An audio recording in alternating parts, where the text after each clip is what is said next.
ruach. Ruach. Yeah, you gotta clear your throat at the end. So what is it? Well, ruach can refer to a number of different things, but what they all have in common is energy. Energy, how so? So there's an invisible energy that makes the clouds move or the tree branches sway.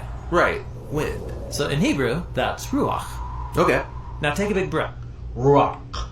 Ruach. Ruach. You said you gotta clear your throat.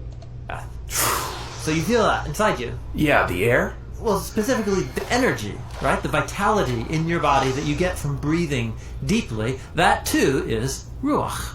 And this is the same word used in the Bible to describe God's personal presence. Just like wind and breath are invisible, God's Spirit is invisible. Wind is powerful, and so God's Spirit is powerful. And just as breath keeps us alive, so God's Spirit sustains all of life. Yeah, ruach.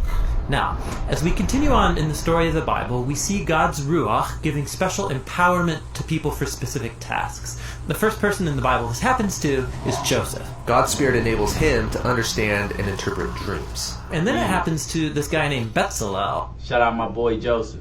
You know. and he's an artist. God's Spirit empowers him with wisdom and skills. He's given creative genius to make beautiful things in the tabernacle. And we also see God's Ruach empower a group of people called the prophets. They're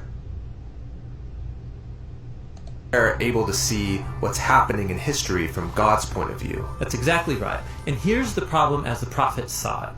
While God's Ruach had created a really good world, humans have given in to evil. They've unleashed chaos into it through their injustice. A new Yep, we definitely have. type of disorder. Yes, and the prophet said the Spirit would come, just like in Genesis 1, but now to transform the human heart, to empower people to truly love God and others. How will this new act of God's Spirit happen? Well, centuries pass, and we are introduced to Jesus. And at the beginning of his mission, there's this beautiful scene where Jesus is being baptized in the waters of the Jordan River. Yeah, the sky opens up and God's Spirit comes and rests on him like a bird. This story is saying that God's Spirit is empowering Jesus to begin the new creation.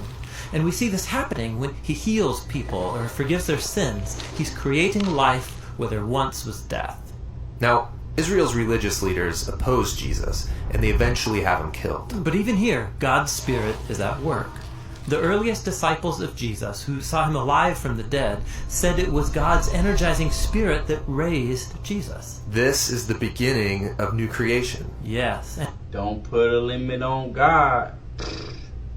and it's still going. When Jesus appeared to his closest followers, he breathed on them and said, "Receive the Holy Spirit," And soon after that, the Spirit powerfully comes on all of his disciples. so that they can become a part of this new creation and share the good news and learn how to live by the energy and influence of God's Spirit.